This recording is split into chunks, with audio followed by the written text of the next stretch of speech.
శ్రీ గురుభ్యో నమః. వ్యాస విరచిత శ్రీమద్భాగవతంలో దశమ స్కందంలో నేడు మనం 55వ అధ్యాయం చెప్పుకుంటున్నాం. ఈ అధ్యాయంలో శమంతకోపాఖ్యానాన్ని వివరించారు వ్యాసులు వారు. సత్రాజిత్తు తమ్ముడు ప్రసేనుడు సూర్యవర ప్రసాదమైనటువంటి అద్భుతమైనటువంటి శమంతకమణిని మెడలో ధరించి వేటకి వెళ్ళటం, ఆ తర్వాత ఆ మణి ఒకానొక సింహము తీసుకువెళ్ళటము, అక్కడి నుంచి ఆ సింహాన్ని సంహరించి భల్లూకరాజమైనటువంటి జాంబవంతుడు తీసుకువెళ్ళి తన నివాసంలో ఉన్నటువంటి బాలుడికి ఆట వస్తువుగా కట్టడం జరిగింది.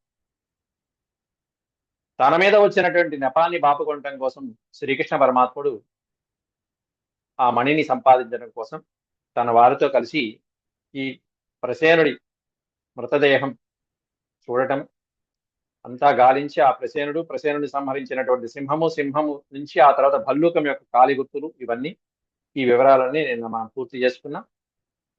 నేడు చెప్పుకోబోయే అంశంలో జాంబవంతుడు శ్రీకృష్ణ పరమాత్ముడితో యుద్ధం చేసి అలసిపోయి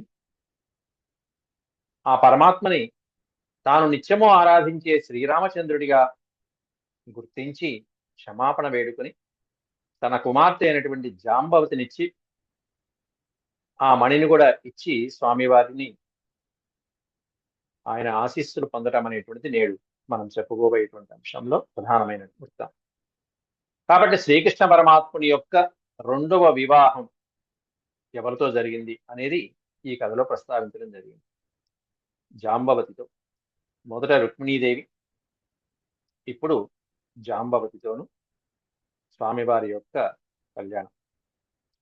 ముందుగా ప్రార్థన చేసుకుని పాఠం ప్రారంభించుకుందాం. ఓం శుక్లాంబరధరం విష్ణుం శశివర్ణం చతుర్భుజం ప్రసన్నవదనం ఛాయేత్ సర్వవిఘ్నోపశాంతయే వ్యాసం వసిష్ఠనప్తారం శక్తే పౌత్రమకల్మషం పరాశరాత్మజం వందే సుఖతాతం తపోనిధిం వ్యాసాయ విష్ణురూపాయ వ్యాసరూపాయ విష్ణవే నమో వై బ్రహ్మనిధయే వాసిష్ఠాయ నమో నమః. నారాయణం నమస్కృత్య నరం చైవ నరోత్తమం దేవీం సరస్వతీం వ్యాసం తతో జయముదీరయేత్. ఎవరన్నా రాజమండ్రి వాసులు ఉంటే చక్కగా అక్కడ సామవేదం షణ్ముఖ శర్మ గారు మహాభారత యజ్ఞం ప్రారంభించారు 60 రోజులు. చక్కగా ఎవరన్నా ఉంటే సూచించండి. నిత్యము అక్కడికి వెళ్ళి ప్రత్యక్షంగా వింటే ఇంకా మంచిది. పరోక్షంగా ఇక్కడ ఆన్లైన్ తప్పనిసరి అయితే ఆన్లైన్ తప్ప ఆ ఊళ్ళో ఉంటే ప్రత్యక్షంగా వింటే ఆ యజ్ఞంలో పాల్గొన్నటువంటి అనుభూతి కలుగుతుంది, ఆ పుణ్యము దక్కుతుంది. కాబట్టి ఆ అవకాశం ఉన్న వాళ్ళకి కూడా సూచించండి. అక్కడ వాళ్ళకి కుదిరినప్పుడు మీరు కూడా వెళ్ళండి. ఇక మన విషయంలోకి వద్దాం.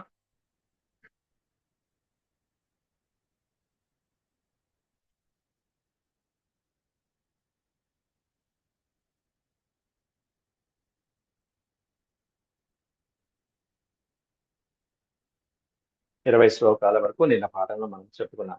తత్ర దృష్ట్వా మణిప్రేష్టం బాలక్రీడనకం కృతం హర్తుం కృతమతిస్తస్మిన్ అవతస్తే అర్భకాంతికే.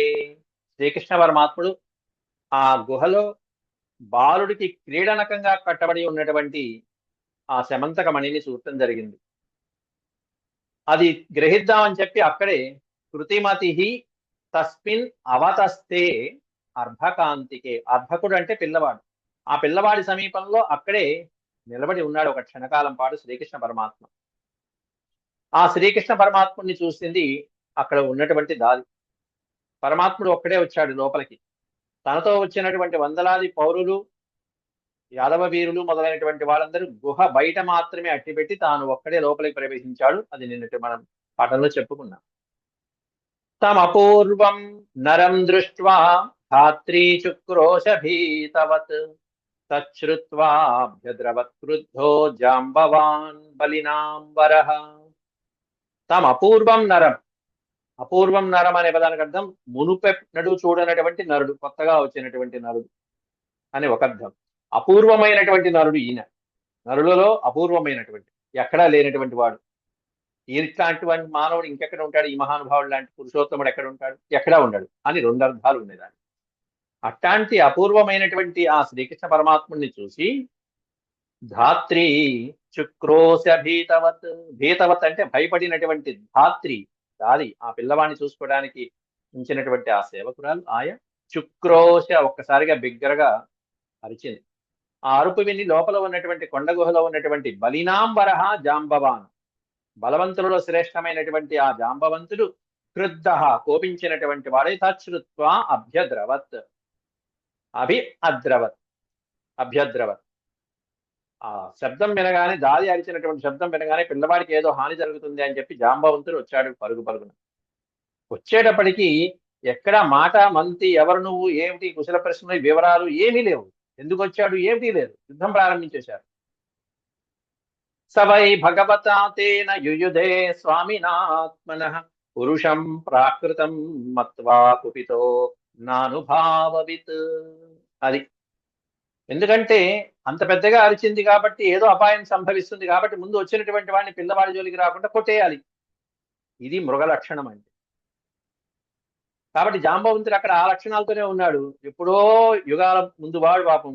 పైగా ఆయనకి రాసి పెట్టుంది ఏమిటి, యుద్ధం రాసి పెట్టుంది, జరగాలి. జరగడం కాబట్టి ఇక మాటలు లేవు, చేతలు లేవు, ఇక రంగము యుద్ధ రంగంలోకి దిగటమే. కాబట్టి ప్రాకృతం పురుషం మత్వ అని చెప్పారు ఇక్కడ. ప్రాకృతం పురుషం అంటే ఒక సామాన్యమైనటువంటి సామాన్య పురుషుడి వలె భావించి అని అర్థం. మత్వ అంటే భావించి. ప్రాకృతం పురుషం సామాన్యమైనటువంటి నరుడుగా భావించి కృష్ణ పరమాత్ముడిని ఓపించినటువంటి వాడై అసలైనటువంటి విషయాన్ని గ్రహించలేక వచ్చినటువంటి వాడు పరమ పురుషుడు, తాను నిత్యము పూజించేటువంటి పురుషుడు అనేటువంటిది వాడు తెలుసుకోలేక సవై భగవతా తేన యుయుధే, భగవతా తేన సహ అంటే ఆ జాంబవంతుడు భగవంతుడైనటువంటి ఆ కృష్ణ పరమాత్ముడితో యుయుధే స్వామినా ఆత్మన. స్వామినా ఆత్మన పదం మంచి పదం. తన స్వామితో ఆయన యుద్ధం చేశాడు. అంటే నిత్యము తాను ఎవరినైతే పూజిస్తున్నాడో ఆ శ్రీరామచంద్రమూర్తి స్వరూపమైనటువంటి కృష్ణ పరమాత్ముడితో యుయుధే యుద్ధం చేశాడు తెలియక పాపం. ఆయన్ని సామాన్యమైనటువంటి మానవుడిగా తలచి యుద్ధం చేశాడు పాపం తెలియక జాంబవంతుడు. ద్వంద్వయుద్ధం సుతుములం ఉభయోర్ విజగీషతః ఆయుధాస్మద్రుమైర్యోర్భిః క్రవ్యార్థే స్యేనయోరివ. స్యేన అంటే గ్రద్ద, క్రవ్యార్థే స్యేనయో ఇవ. క్రవ్యార్థము అనే పదానికి అర్థం క్రవ్యము అంటే మాంసం. ఒక మాంసం ముద్ద కోసం అని చెప్పేసి రెండు గ్రద్దలు పోటీ పడుతున్నట్టే ఎట్లా ఉంటుందో క్రవ్యార్థే స్యేనయో ఇవ. ద్వివచనం అక్కడ. స్యేనయో అంటే ద్వివచనం. రెండు గ్రద్దలు ఒక మాంసపు ముద్ద కోసం అని చెప్పి ఎందుకు నువ్వు ఆ పోలిక పెట్టారు? ఈయనకంటే పర్వాలా, ఈయనకి ఎట్లాగూ గరుత్మంతుడి వాహనమే కాబట్టి గ్రద్ద వాహనం పనికి వస్తుంది, సూటబుల్ అవుతుంది. క్రవ్యార్థం అనే పదం కూడా అక్కడ ఎందుకు వాడారంటే క్రవ్యం మాంసపు ముద్ద ఎర్రగా ఉంటుంది, అక్కడ ఉన్నటువంటి మణి కూడా ఎర్రగా ఉంది. అక్కడ ఆ పోలిక కూడా చక్కగా పెట్టడం కాబట్టి పోలిక ఉపమానం సరిపోతుంది. ఎర్రగా ఉన్నటువంటి మాంసం ముద్ద ఇక్కడ కూడా ఎర్రగా జిగేలంటుంది ఆ మణి కాస్త. అట్లా ఉన్నటువంటి ఆ మాంసపు ముద్దలా భ్రమించబడుతున్న, అందుకేగా సింహం ఆ మణిని గ్రహించింది, మాంసం ముద్ద అనుకుని సింహం వెంటాడింది. అట్లాంటి ఆ మాంసం కోసం రెండు మంచి గ్రద్దలు పోటీ పడుతున్నట్టుగా వీరిద్దరు కూడా, ఇటు జాంబవంతుడు ఇటు శ్రీకృష్ణ పరమాత్ముడు ద్వంద్వ యుద్ధం సుతుమలం ఉభయో విజిగీషత. విజిగీష అంటే జయించాలనేటువంటి ఇచ్ఛతో, కోరికతో. విజిగీష, జిగీష అంటే జయించాలని, ఈష అంటే కోరిక. జయించాలనేటువంటి కోరికతో వారిద్దరి మధ్య జరిగినటువంటి ద్వంద్వ యుద్ధం ఎలా జరిగింది? సుతుములం. తుములం అంటే అరివీర భయంకరంగా సాగింది, యుద్ధం అద్భుతంగా సాగింది. అట్లాంటి ఆ యుద్ధం మొట్టమొదటి ఆయుధాలతో కొట్టుకున్నారు. ఆయుధా, జాంబవంతుడు ఆయుధాలతో కొట్టారంటే పర్వాలేదు, కృష్ణ పరమాత్ముడు ఆయుధాలతో కొట్టారంటే మనకి నవ్వు వస్తుంది. ఆయన ఆయుధం తీశాడంటే ఈయనేం పనికొస్తాడు, సుదర్శనం తీశాడంటే. కాబట్టి ఈయన పెద్దగా ప్రయోగించాల గురువు గారు. మన కథానాయకుడైన కృష్ణ పరమాత్ముడు సుదర్శనం తీయకుండా ప్రయోగించారు ఏదో ఆయుధాలు, ఆయన యొక్క బలం అట్లా. కాబట్టి ఆయుధాలు అనేటువంటివి ప్రయోగించారనేటువంటిది అంటే మళ్ళీ మనం ఆ డౌట్ రాకూడదు. సుదర్శనం తీయచ్చు కదా, ఒక్కసారిగా ఆ మకరాన్ని సంబంధించినట్టుగా కొట్టేయచ్చు కదా, అయిపోయింది కదా అని చెప్పకూడదు. ఎందుకంటే ఇక్కడ సంపక్కర్లేదు. ఎప్పుడైనా ఇటువంటి సన్నివేశాలు జరిగినప్పుడు అటు ఆంజనేయ స్వామి గాని, శ్రీరామచంద్ర ప్రభువు గాని, కృష్ణ పరమాత్ముడు గాని ఎదురుకుండా ఉన్నటువంటి వాళ్ళు ఎట్లాంటి వాళ్ళు, సాత్వికమా, రజోగుణమా, తామసికమా అనేటువంటి దాన్ని బట్టి వాళ్ళకి ఏ విధమైనటువంటి డోస్ ఇవ్వాలో ఆ విధమైన డోస్ ఇచ్చుకుంటూ వెళ్తారు. ఎంతవరకు ఇవ్వాలో మెడిసిన్ అంతవరకే, ట్రీట్మెంట్ చక్కగా జరగాలి. కాబట్టి ఈ 3 గుణాలని అతీతం మించి వెళ్ళకూడదు. అందుకే కదా మైనాకుడి దగ్గర ఎట్లా ప్రవర్తించాడు హనుమంతుడు, సింహిక దగ్గర ఎలా ప్రవర్తించాడు, లంకిణి దగ్గర ఎలా ప్రవర్తించాడు. వీళ్ళ ముగ్గురు సాత్విక, రాజసిక, తామసికమైనటువంటి వాళ్ళే. హనుమంతుడు అవి చూసుకుంటూ వెళ్ళాడు జాగ్రత్తగా. అలాగే ఇక్కడ కూడా ఆయుధాలు అంటే మళ్ళీ ఇక్కడ ఆయన అక్కడ జాంబవంతుణ్ణి ఏ ఆయుధాలతో కొట్టాలో అటువంటి గదాయుధాలు ఆయన కత్తిస్తే ఈయన గద, ఆయన ఖడ్గం తీస్తే ఈయన ఖడ్గం, లేకపోతే ముఖ్యంగా అక్కడ ఉన్నటువంటిది జాంబవంతుడు కాబట్టి వాళ్ళకి ముఖ్యమైనవి రాళ్ళు, రప్పలు, చెట్లు, చేమలు, గోళ్ళు, ఇంతే. నఖములు ఉన్నటువంటి జంతువులతో చాలా జాగ్రత్తగా ఉండాలి. ఇక్కడ కూడా తర్వాత చెప్పినటువంటి పదం అదే. ఆయుధాస్మత్ అస్మ అనే పదం ఉంది ఇక్కడ. అస్మ అనే పదానికి అర్థం రాళ్ళు, బండ కొండరాళ్ళు. అస్మ పెద్ద పెద్ద బండరాళ్ళు తీసి విసురుకోవడం అశ్మములను. అలాగే ద్రుమై, దోర్భి. ద్రుమము అంటే వృక్షములు, మహామహా వృక్షాలు ఉన్నాయి ఆ కొండ గుహలో, ఆ బిలంలోనే. అక్కడికి వచ్చారు, అక్కడే కొట్టుకుంటున్నారు. లోపల మహా సొరంగం లాగా ఉంది, అక్కడ కొట్టుకుంటున్నారు. దోర్భి, తర్వాత బాహువులతో, పిడిగుద్దులతో కొట్టుకుంటున్నారు. అట్లా ఇద్దరు ద్వంద్వ యుద్ధం చేస్తున్నారు. అంటే వీళ్ళిద్దరి మధ్యలో మరొకరెవరు వీళ్ళ జోలికి రాలేదు, ఇద్దరే కొట్టుకుంటున్నారు. ఈ విధంగా వాళ్ళ యుద్ధం జరుగుతూ ఉంటే అట్లా 28 రోజులు యుద్ధం సాగింది. అష్టావింశాహమితరేతర ముష్టిభిః వజ్ర నిష్పేష పరుషైరవి అవిశ్రమ అహర్నిశం. వజ్ర నిష్పేష పరుషై అవిశ్రమం అహర్నిశం అన్నారు చివరి పాదంలో. ఇక్కడ విడదీసుకుంటే ఈ రా అనే అక్షరం దగ్గర విడదీసుకోవాలి. అవిశ్రమం అహర్నిశం. వజ్ర నిష్పేష పరుషై, విసర్గలు వస్తాయి ఇటు పక్కన, అటు పక్కన అకారం వస్తుంది. అవిశ్రమం అహర్నిశం. అహర్నిశం అంటే పగలు రాత్రి, రేయింబగళ్ళు విశ్రాంతి లేకుండా, ఎటువంటి శ్రమ కూడా లేకుండా కృష్ణ పరమాత్ముడు సునాయాసంగా జాంబవంతుడు కొడుతున్నాడు. ఆయన అలాగే యుద్ధం చేస్తున్నాడు. ఇట్లా పిడిగుద్దులు, ఎట్లాంటి పిడిగుద్దులుట, వజ్ర నిష్పేష పరుషై, భయంకరమైనటువంటి వజ్రం లాంటి పిడుగుపాటు లాంటి పిడిగుద్దులతో కృష్ణ పరమాత్ముడు అటు జాంబవంతుడు ఇద్దరు ముష్టాముష్టి, బాహుబాహి అన్నట్టుగా, బాహాబాహిలు అన్నట్టుగా. ఆసీత్ అష్టావింశ అహహ 28 రోజులు. ఇతరేతర ముష్టిభి, వారిద్దరు కూడా వాళ్ళ ముష్టి ఘాతాలతో, పిడిగుద్దులతో 28 రోజులు నిరాటంకంగా, ఆకలి దప్పులు లేవు, నిద్రాహారాలు లేవు, అలా యుద్ధం చేస్తూ ఉంటే అది వాళ్ళ శక్తి. జాంబవంతుడి యొక్క శక్తి చూడండి. భల్లూక రాజం యొక్క శక్తి. 28 రోజులు నిరాటంకంగా పోరాడుతున్నారంటే కృష్ణ పరమాత్ముడితో 28 రోజులు పోరు సలిపినటువంటి వాడు ఒక్కడి చూపించండి ఇట్లా, ఈయన తప్ప. ఈయన ఎదురుకుండా నిలబడి 28 రోజులు యుద్ధం చేయగలిగిన వాడ. మిగతా వాళ్ళు ఒకడున్నాడు సాల్వుడు, వాళ్ళందరికీ వరప్రభావాలు ఉన్నాయి, ఇట్లా ద్వంద్వ యుద్ధాలు కాదు. వాళ్ళు మాయ విద్యలతో యుద్ధం చేసి, సాల్వుడు మొదలైనటువంటి వాళ్ళు 6 నెలలు 7 నెలలు చేసిన వాళ్ళు ఉన్నారు నిజంగానే. కానీ వాళ్ళు మాయోపాయాలతో పైన అనేకమైనటువంటి తంత్రాలు చేసి ఇట్లా ద్వంద్వ యుద్ధాలు చేసిన వాళ్ళు కాదు ఈయనలాగా. పైగా ఎక్కడ ఏ కాలం వాడు, ఎట్లాంటి వాడు, వామనుడికి 3 సార్లు ప్రదక్షిణ చేసి వచ్చినటువంటి వాడు, ఎంత వృద్ధ పితామహుడు ఈ జాంబవంతుడు. అట్లాంటి ఆయన ఇప్పుడే 28 రోజులు యుద్ధం చేశాడంటే ఇక కృష్ణ పరమాత్ముడి వయసు ఉన్నప్పుడు ఇంకెన్ని రోజులు యుద్ధం చేసి ఉంటాడు, యుద్ధానికి సిద్ధమైపోయి ఉంటాడు. ఇంత ముసలి వయసులోనే 28 రోజులు కొట్టుకున్నాడంటే కృష్ణ పరమాత్ముడితో ఢీ అంటే ఢీ. అట్ట ఇతరేతర ముష్టిభి వజ్ర నిష్పేష పరుషే. కృష్ణుడు కూడా ఏమాత్రము ఆయన మీద జాలి చూపించకుండా కొట్టాట. లేకపోతే పిడిగుద్దులు వజ్రం, ఒక్కొక్కటి వజ్రం పడుతున్నట్టు పడుతుంటే అప్పుడు జాంబవంతుడు అబ్బా నొప్పి పుట్టింది, మొత్తం అంతా ఇంటికి వెళ్ళిన తర్వాత మళ్ళీ మర్దన చేసుకోవాల్సిందే వెన్నముద్దలు పెట్టి, జండు బాములు రాసి.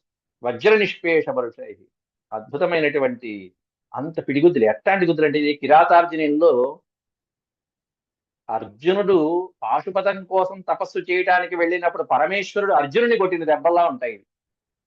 అర్జునుడు ఇలా కొడతాడు పరమేశ్వరుడు. కిరాతకుడి రూపంలో పరమేశ్వరుడు సతీ సమేతంగా వచ్చేశాడు. అంతా ఓ పందిని అడ్డం పెట్టుకున్నారు, ఆ పందిని వంక పెట్టుకుని అర్జునుడితో యుద్ధానికి దిగాడు పరమేశ్వరుడు కిరాతకుడి రూపంలో. అర్జునుడు అక్కడ ఏమన్నా పాశుపతం కోసం తపస్సు చేస్తుంటే ఆ తపస్సు కాస్త భంగం కలిగించి ముందు పోరికి సిద్ధం చేశాడు. యుద్ధం ప్రారంభమైంది. ఆ యుద్ధంలో అర్జునుడిని ఆ గాంధీవం లేదు, ఆ అక్షయ తూరీణాలు లేవు, అన్ని పడిపోయినాయి. ద్వంద్వ యుద్ధం. ఆ విధమై ఇగో ఇట్లాగే ముష్టిఘాతాలతో కొడుతుంటే రాళ్ళు, రప్పలు, చెట్లు, చేమలు అన్నీ అయిపోయినాయి. చుట్టుపక్కల ఇంకేం లేవు. ముష్టి యుద్ధాలు. ఆ ముష్టి యుద్ధంలో కూడా అర్జునుడు ఇక లేవలేని స్థితిలో ఉంటే అప్పుడు గుర్తొచ్చాడు, ఓహో ఈయన పరమేశ్వరుడు కదా. అట్లాంటి దెబ్బలు తిన్నాక గుర్తొస్తాయి. ఇక్కడ అదే సిచ్యువేషన్ జరిగింది. ఇంత దెబ్బలు తిన్నాక గాని జాంబవంతుడికి అసలైనటువంటి స్పృహ రాల. ఏమిటి? కృష్ణ ముష్టి నిష్పి కృష్ణ ముష్టి వినిష్పాత నిష్ నిష్పిష్టాంగోరు బంధన క్షీణసత్వ స్విన్నగాత్రస్తమాహ అతీవ విస్మిత అతీవ విస్మిత తమాహ. ఇంత ఆశ్చర్యపడి ఇంత దెబ్బలు కొట్టేవాడు ఎవడున్నాడు నన్ను అసలు ఇంతవరకు లేదే, 3 యుగాలు గడిచిపోయింది, ఇన్ని దెబ్బలు నేను ఎప్పుడు ఎవరి చేతుల్లో తినలేదు అని ఆశ్చర్యానికి లోనైపోయి విస్మిత, అతీవ విస్మిత, ఎంతో ఆశ్చర్యపోయినటువంటి జాంబవంతుడు తం ఆహా, జ్ఞానోదయం కలిగి చివరికి తమ్ అంటే కృష్ణ పరమాత్ముడితో ఆహా పలికెను, చెప్పెను. ఎప్పుడు చెప్పాడు? ఇదిగో కృష్ణ ముష్టి వినిష్పాత. వినిష్పాతం అంటే పిడుగుపాట్లు. అది ముష్టి గుద్దులు, పిడిగుద్దులు కాదు. అది ఏదో పిడుగుపాటు ఒక్కొక్కటి వచ్చి శరీరం మీద పిడుగుపాటు, ఇక్కడో ఇక్కడో పిడుగుపాటు, ఇక్కడో పిడుగుపాటు పడితే ఎట్లా ఉంటుంది? 28 రోజులు అలా ముష్టి యుద్ధం జరిగింది అంటే శరీరంలో ఏ పొట్టనటువంటి అవయవం ఏముంటుంది, ఆ ప్రదేశం ఏముంటుంది? ప్రతి ప్రదేశం మీద కృష్ణుడి యొక్క పిడిగుద్దులు పడుతూ ఉంటే ఒక్కొక్క పిడిగుద్దుకి కృష్ణముష్టి వినిష్పాత నిష్పిష్ట అంగ ఊరు బంధన అన్నారు అక్కడ. ఆయన యొక్క అంగములు, ఆయన ఊరు, తొడలు, శరీరము, అవయవాలు పిండి పిండి పొడి పొడి అయిపోయిన బంధన ఏమీ లేనటువంటి విధంగా అలా ముద్దలాగా పడిపోయేటువంటి విధంగా ఇంకా లేవలేమయ్యా కృష్ణ, ఆపవయ్యా, చాలే అయ్యా అన్నట్టుగా కొట్టాడు. అది జాంబవంతుడి పరిస్థితి ఆ రోజు. అప్పటిదాకా ఉన్నటువంటి ఆ బలం సత్వ, సత్వ అంటే బలం, ఉన్న బలమంతా క్షీణమైపోయింది, మొత్తం క్షీణించిపోయింది. ఎప్పుడైతే క్షీణించిందో అహంకారం నశిస్తుంది. మన దగ్గర బలం ఉన్నప్పుడే అహంకారం. పంచపాండవులలో భీముడికి ఉన్నటువంటి అహంకారం ఎవరికన్నా ఉందా? ఎవరికీ లేదు. భీముడికి బలం ఉంది కానీ అహంకారం, ఆ బలం ఉన్న చోట అహంకారం ఉంది కానీ ఆ అహంకారాన్ని వెనకాల ఒక అద్భుతమైనటువంటి పగ్గాలు పట్టుకుని ఆపినటువంటి వాడు ఎవరై అంటే అగ్రజుడైనటువంటి అన్నయ్య ధర్మరాజు. ఆయన లేకపోతే ఈ భీముడు ఎక్కడ ఉండేవాడు? రథానికి కళ్ళాలు, గుర్రాలకు కళ్ళాలు కట్టి ఆగు ఆగు ఆగు అని ఎక్కడికక్కడ రెచ్చిపోతుంటే ఆపినటువంటి వాడు అగ్రజుడైనటువంటి పెద్దన్నయ్య ధర్మరాజు కదా. బలం ఉంది. బలం ఉన్నటువంటి వాడికి అహంకారం ఉంటుంది, కోపం ఉంటుంది. వాటిన్నింటినీ సరైన సమయంలో నిగ్రహించుకున్నటువంటి వాడు గొప్పవాడు. అట్లా ఇక్కడ ఈయన యొక్క బలం అంతా ఏమైపోయింది? ఒక్కసారిగా కృష్ణ పరమాత్ముడు 28 రోజులు మర్దన చేసేటప్పటికి, శరీరం అంతా మర్దన చేసేటప్పటికి క్షీణ సత్వ, ఆ బలమంతా దిగిపోయింది. స్విన్న గాత్ర, గాత్రము అంటే శరీరం, దేహం. స్విన్న గాత్ర, దేహం అంతా కూడా. గాత్రం అంటే కేవలం కంఠధ్వని కాదు, గానం కాదు. గాత్రం అంటే శరీరం. స్విన్న గాత్ర, మొత్తం గాయాలైపోయి తడిసిపోయి చెమట్లు పట్టిపోయి ఏ బీపీ అనాలో, హై బీపీ అనాలో, లో బీపీ అనాలో తెలియదు. స్విన్న గాత్ర, ఇంత విధంగా అయిపోయి అప్పుడు ఈ విధమైన అంత్యదశ వస్తున్నదా, ఇక నేను లేవలేను, నా పరిస్థితి ఏమిటా అని అనుకున్నప్పుడు అప్పుడు తమాహ అతీవ విస్మిత, అత్యంత ఆశ్చర్యానికి గురైనటువంటి జాంబవంతుడు అప్పుడు పరమాత్ముడితో ఈ విధంగా అంటున్నాడు, అయ్యా తెలుసుకున్నానయ్యా, జానే త్వాం జానే, ఇప్పుడు అర్థమైంది ప్రభు నువ్వెవరవో, నన్ను ఈ విధంగా కొట్టినటువంటి వాడు ఎవరన్నా ఉన్నాడా అంటే ఇప్పుడు అర్థమైంది. అంటే ఇన్ని దెబ్బలు తిన్నాక గాని పూర్వజన్మ గుర్తుకు రాలా. ఇన్ని దెబ్బలు తినాల్సి వచ్చింది పాపం పూర్వ జన్మ జ్ఞాపకం రావడానికి. ఎక్కడ రామావతారం, కృష్ణావతారం, ఇంతకాలం తర్వాత, ఇంతకాలం రాముడి కోసం ఎదురు చూసి చూసి చూసి ఉన్నటువంటి వాడే ఇన్నాళ్ళు చూసినా రాలేదు. ఇంకా వస్తాడో రాడో అనుకుంటున్నాడు. ఏ రూపంలో వస్తాడో తెలియదు. కానీ ఈ రూపంలో వచ్చి ఇలా తిన్నాక, ఇన్ని దెబ్బలు తిన్నాక 28 రోజులు అప్పుడు తపస్సు ఫలించింది. తాను అనుకున్నటువంటి ప్రభు కృష్ణావతారంలో ప్రత్యక్షమయ్యాడు. జాంబవంతుడి పంట పండింది. జానే త్వాం సర్వభూతానాం ప్రాణ ఓజస్సహో బలం విష్ణుం పురాణ పురుషం ప్రభ అధీశ్వరం. ప్రభ అధీశ్వరం, సమస్తమైనటువంటి ప్రాణికోటికి ప్రభ విష్ణు. భవము అంటే పుట్టుక, సమస్తమైనటువంటి ప్రాణికోటికి ప్రభవం అధీశ్వరం. పుట్టుకకి కారణమైనటువంటి వాడు, చావు పుట్టుకలకి, జనన మరణాలకి, సృష్టి స్థితి లయలకి కారణమైనటువంటి వాడివి పురాణ పురుషం. ఆది పురుషుడు అయినటువంటి వాడు పురాణ పురుషుడు. పురాణం అనేటువంటిది భగవంతుడికి వాడేటువంటి పదం. పురాణం అంటే కేవలం మన అష్టాదశ పురాణాలే కాదు, భాగవత భారత ఇవి కాదు. పురాణం అంటే, పురాణం అనేది పురుష వాచకం. పరమాత్మకి చెప్పేటువంటి వాచకం పురాణం. అది పురాణం అంటే మనం వినేది పురాణాలు, కానీ పురాణం అనేది చూసారా ఇక్కడ పరమాత్మకి వాడుతున్నారు. కాబట్టి పురాణము అంటే, పురాణ పురుషం అంటే పరమాత్మకి సంబంధించినటువంటిది. ఎవరయ్యా అంటే విష్ణు, సర్వవ్యాపకుడైనటువంటి విష్ణువుగా, పురాణ పురుషుడిగా, సమస్తమైనటువంటి ప్రాణుల యొక్క జనన మరణాలకి సృష్టిస్తున్న కారకుడిగా, సర్వభూతానం ప్రాణ ఓజ సహో బలం, సమస్తమైనటువంటి ప్రాణులకి కూడా ప్రాణశక్తివి నీవే, ఓజహ ఇంద్రియ శక్తివి నీవే, సహో బలం మనోశక్తివి నీవే, ప్రాణశక్తివి నీవే, ఇంద్రియ శక్తివి నీవే అని చెప్పి ఇప్పుడు తెలుసుకున్నానయ్యా ప్రభువు, అర్థమైంది స్వామి, నీ రూపమేంటో నీ స్వరూపమేంటో ఇప్పుడు అర్థమైంది నాయన అని చెప్పి స్తోత్రం చేస్తూ 2 శ్లోకాలలో త్వం హి విశ్వసృజాం స్రష్టా సృజ్యానామపి యచ్చ సత్ కాలః కలయతామీశ పర ఆత్మా తథాత్మనా అంటూ 27వ శ్లోకంలో సమస్తమైనటువంటి వాళ్ళకి ఆత్మస్వరూపుడిగా, సృష్టి స్థితి లయకి కారణభూతుడిగా చెప్తున్నారు 27వ శ్లోకంలో.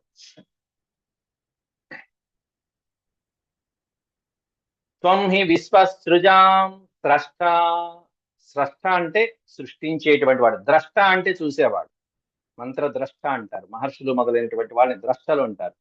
ఇక్కడ ఏమన్నా స్రష్ట, చూసేటువంటి వాడు అంటే ఈ ప్రపంచం యొక్క సృష్టి స్థితులకి కారణమైనటువంటి వాడివి అని అర్థం. విశ్వసృజాం స్రష్ట, విశ్వానికి సృష్టికర్తవి నీవు.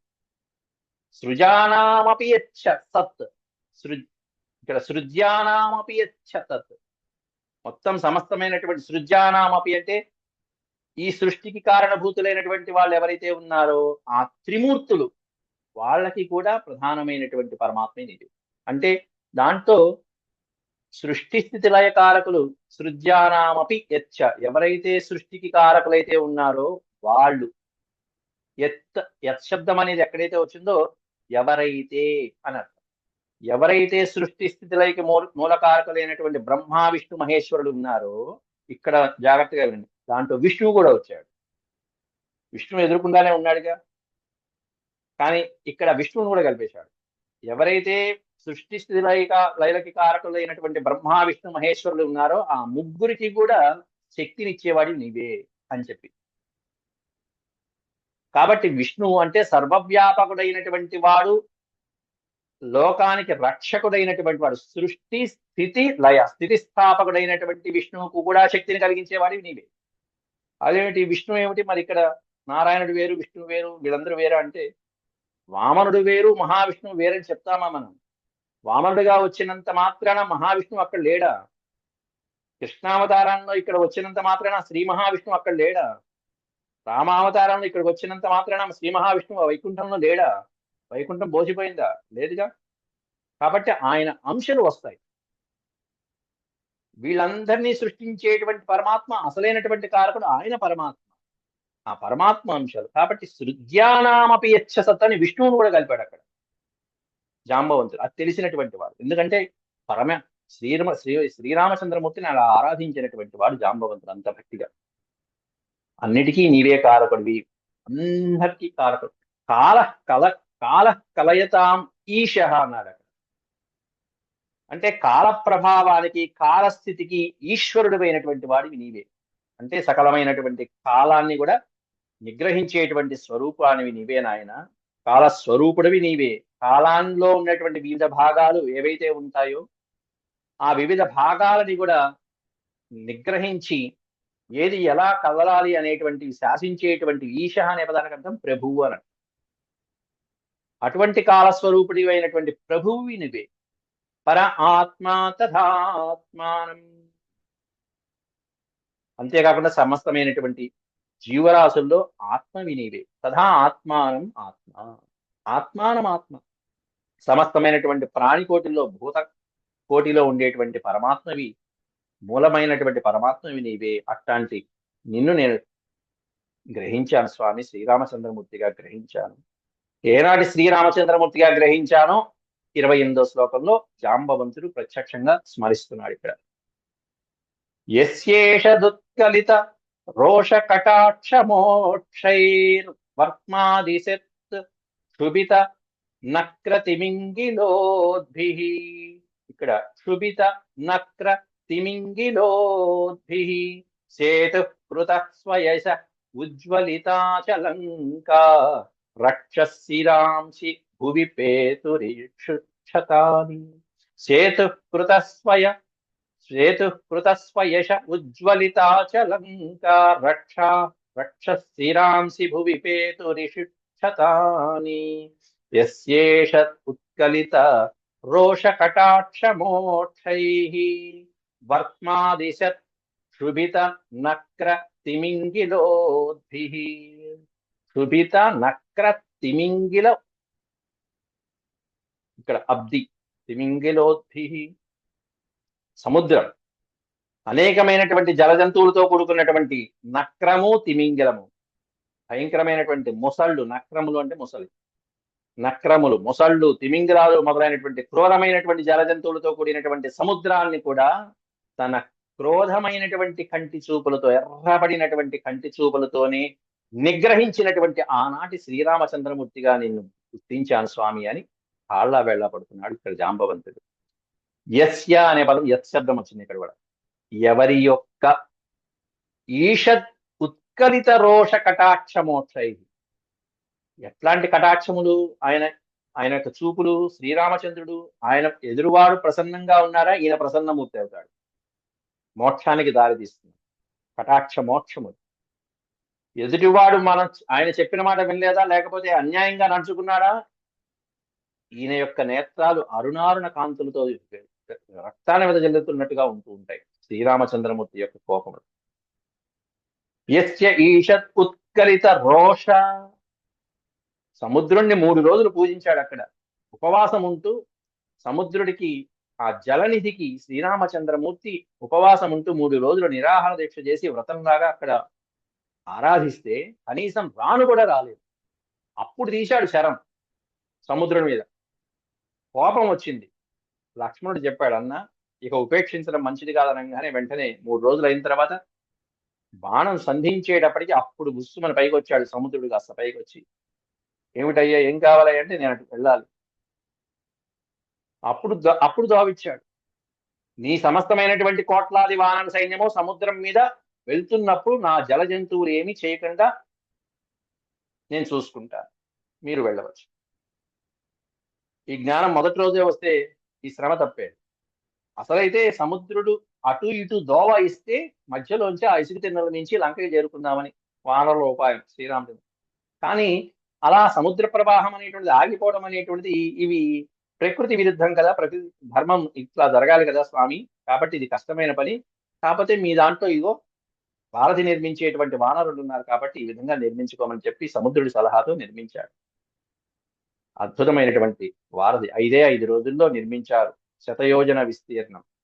కాబట్టి ఇక్కడ వర్త్మాదిశ క్షుభిత నక్ర తిమింగిలోద్భి, అట్లాంటి సమస్తమైనటువంటి జల జంతువులతో కూడినటువంటి ఆ సముద్రం మధ్యలో వర్త్మము అంటే మార్గము, ఒక మార్గాన్ని అట్లా వేసేట్టుగా అద్భుతమైనటువంటి సేతువుని సేతు వానరుల సహాయంతో అద్భుతమైనటువంటి రామసేతువుని నిర్మించారు. నిర్మించి ఇప్పటికీ కూడా స్వయశ ఉజ్వలిత, తన కీర్తిని దిగంతాలలో ప్రాపకం చేసినటువంటి పుణ్యాత్ముడైనటువంటి శ్రీ మహా విష్ణు అవతారమైన శ్రీరామచంద్రుడిగా నేను గుర్తించాను స్వామి. ఏ రామచంద్రమూర్తి ద్వారా అయితే లంకారక్ష శిరాంసి భువి పేతు రిషుక్షతాని, మొత్తమంతా ఏ పరమాత్ముని యొక్క ఇషు ఇషు అంటే బాణము, ఏ పరమాత్ముని యొక్క బాణ పరంపరకి, ఆ బాణాల శర పరంపరలకి లంకా నగరాధిపతి అయినటువంటి రావణాసుడు గాని, లంకా రక్ష అంటే రక్ష అనే పదానికి అర్థం రాక్షసులు అని అర్థం, రక్షించే వాళ్ళు రాక్షసులు, దాని అర్థం అది. రాక్షసులు అంటే ఇదేంటి? హాని చేసేవాళ్ళు కాదు, కాదు, రక్షించేవాళ్ళు రాక్షసులు. దీనికి భాగవతంలో చెప్పుకున్నప్పుడు 2 సార్లు నేను చెప్పాను, సవివరంగా చెప్పుకున్నాను. బ్రహ్మదేవుడు నీటిని సృష్టించినప్పుడు దేవతలకు ఓ పని, రాక్షసులకు ఓ పని ఇచ్చాడు. వాళ్ళకి ఆ పేర్లు ఎందుకు వచ్చాయో కూడా వివరంగా చెప్పాను, పూర్వ పాఠాలు మీరు చూసుకోండి కావాలంటే. కాబట్టి నీటిని మీరేం చేస్తారంటే మేము పూజిస్తామన్నారు. నీటిని పూజించేటువంటి వాళ్ళు యక్షులయ్యారు. నీటిని రక్షిస్తామన్న వాళ్ళు రక్షకులయ్యారు, రాక్షసులయ్యారు. కాబట్టి వాళ్ళకి జలాధివాసమే, నీటిలో ఉంటారు. కాబట్టి అట్లాంటి రాక్షసులు లంకా నగరాధిపతి అయినటువంటి రావణాసుడి యొక్క శిరాంసి, బహువచనం అంటే 10 తలలు, ఆయన శిరస్సులే కాకుండా ఆ రాక్షసులు, రావణాసుడి అనుచరులైనటువంటి రాక్షసుల యొక్క శిరస్సులను కూడా భువి పేతు, భూమి మీద పడేసినటువంటి వాడు, తన యొక్క శర పరంపరతో భూమి మీద పడేసినటువంటి ఆ శ్రీరామచంద్రమూర్తిగా నిన్ను తెలుసుకున్నానయ్యా శ్రీకృష్ణ పరమాత్మ. ఇది విజ్ఞాత విజ్ఞానం వృక్షరాజానమచ్యుత వ్యాజహార మహారాజ భగవాన్ దేవకీసుత. ఈ విధంగా జాంబవంతుడికి జ్ఞానోదయమై నమస్కారం చేయగానే కృష్ణ పరమాత్ముడికి మెల్లగా తాను వచ్చిన కార్యాన్ని ఇప్పుడు చెప్తున్నాడు. 28 రోజులు అతన్ని ఎక్కడా కూడా గ్యాప్ లేకుండా కొట్టి అద్భుతమైనటువంటి యుద్ధం చూపించి ఇప్పుడు చెప్తున్నాడు పరమాత్ముడు. ఎందుకు వచ్చానంటే ఈ మాట కనీసం వ్యవధానం కూడా ఇవ్వాల. ఎందుకు వచ్చావనే మాట ఒక్క మాట జాంబవంతుడు మొట్టమొదట్లో అడిగుంటే చూసారా. కాబట్టి మనం ఆ సంప్రదాయాలు, ఇది పరమాత్ముడి యొక్క లీలలో ఇదో భాగం. ఎందుకంటే అతనికి తీర్చవలసినటువంటి కోరిక తీర్చాలి జాంబవంతుడికి పూర్వజన్మలో, అదే పూర్వ అవతారంలో రాముడిగా ఉన్నాం. కాబట్టి అందువల్ల ఏమి మాట్లాడకుండా ఈ పని పూర్తి చేశాక అప్పుడు చెప్తున్నాడు విషయం. ఆ తర్వాత చక్కగా తన కరస్పర్శతో ఏ విధంగా ఈయన యొక్క గాయాలన్నీ కూడా నిమిరి అన్ని పోయేట్టు చేసి అద్భుతమైన అమృతం లాంటి సంజీవిని ఔషధి లాంటి తన కరస్పర్శతో జాంబవంతుని యొక్క అద్భుతమైన దేహాన్ని మళ్ళీ వజ్రకవచం లాగా చేసి శ్రీకృష్ణ పరమాత్మ ఆ మణిని తీసుకుని వెళ్ళాడు. మణితో పాటుగా జాంబవతి మణిని కూడా తీసుకుని వెళ్ళటం అనేది రేప పాఠంలో మనం చెప్తున్నాం. అంతవరకు సెలవు. ఓం శాంతి శాంతి శాంతి. యదక్షరపద భ్రష్టం మాత్రాహీనం చ యద్భవేత్ తత్సర్వం క్షమ్యతాం దేవనారాయణ నమోస్తుతే. సర్వం శ్రీకృష్ణార్పణమస్తు. హరి ఓం.